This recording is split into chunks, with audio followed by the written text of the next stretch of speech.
Well, it's Thursday, the 25th of March, and the Spectrum people who are the only source of network in my area, I made an appointment to get Spectrum cable or internet, because obviously that's what I want. And on multiple phone calls with Spectrum over their ordering line, I said, it's a new construction and I would like the line buried. I offered them the opportunity to work with We Energies, who obviously dug from there underground and put everything underground, which is the preferred method. Now, it costs money to dig underground and bore under the road. And Spectrum reassured me multiple times on multiple phone calls, oh no, don't worry about it. We don't work with We Energies. We bury it ourselves. At the time I said, is there a charge? And they said, oh no, it's part of the installation. Well, very nice guy showed up today, did the install, and the orders for a bury. Well, the problem is they don't have the crew out to bury it because it's, quote, winter rules, end of quote.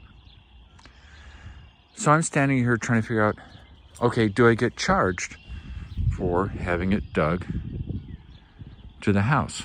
Cleaner look, it's easier, it looks great. Well, he calls the supervisor, and I asked the supervisor just a simple question. Do I get charged or do I not get charged for an underground cable? He did not or could not or would not answer the question. I don't know.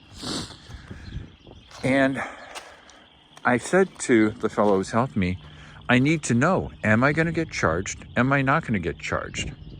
Well, he doesn't know the answer either. And I said, I can't be the first person to be asking this. He said, you're not.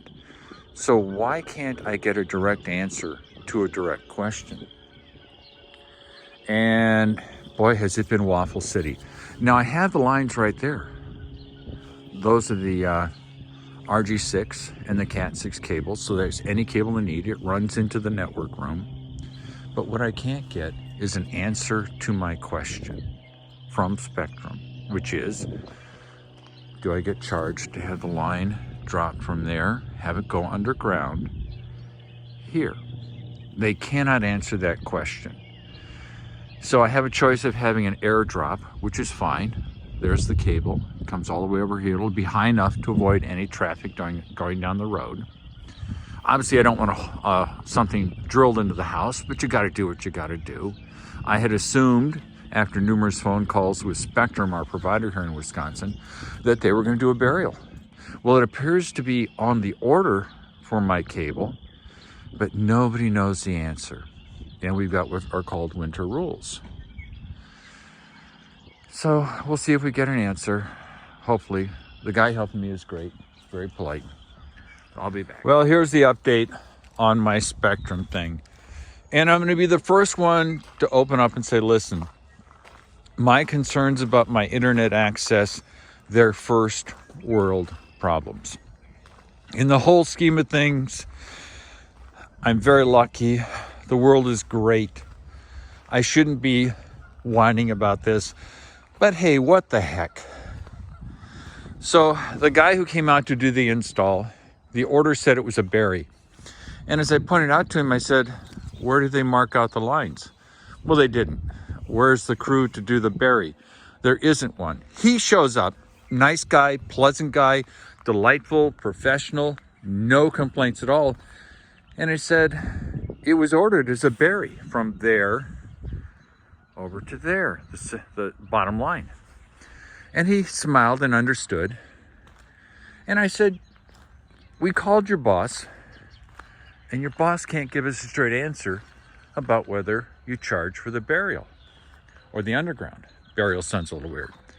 Well, he went the extra mile, thank goodness, and called the folks who do the burying, because he doesn't do it.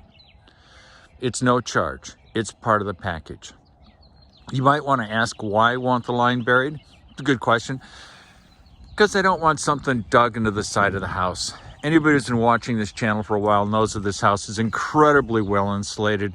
Each one of those penetrations is sealed, foamed, and it just feels like the initial insult. It's like when you get a new car, if you get a new car and it's the first scratch, there will be enough damage to this house in the decades to come that I don't need to start now. So it'll take approximately 1.5 to 2 months before they can do the burial, which goes from there underneath here. They bore it, and it goes up this pole to there. So yeah, it worked out. I wish that someone had actually at Spectrum, and I'm sure it's a different organization that does the scheduling of the lines, had said, oh, it's gonna be buried, we better get the crew out here to do the burying. It didn't work out that way, but the fellow helped me, who will remain nameless because I don't want him to get in trouble, did what had to be done. So in a month and a half, 2 months, maybe I'll have my connection between the house and the pole, and it will go underground. So what could I have done to prevent this problem from happening? Well, I'm not sure there was anything I could have done. When I did call Spectrum repeatedly before this order was placed, I asked the questions about the wiring. Should they share the line with We Energies, as I mentioned before? And they kept saying, oh, no, we do our own. Now, on another note, there's my oxblood red door. It's the wrong door. Oh, it was so funny. I saw the installation. They had painted it. I like the color because obviously it's sort of a gray, slate gray house. This glass is supposed to be half this size. So there was a screw up in the door order. Oh man, I think people who buy homes that already exist have no idea all the nuttiness that goes on in building a house. It does. And now I understand it. But I like the door. It was suggested to me. That color was suggested by Lisa, a good friend. And she actually suggested that color. And I said, okay, I'm doing it. And I like it.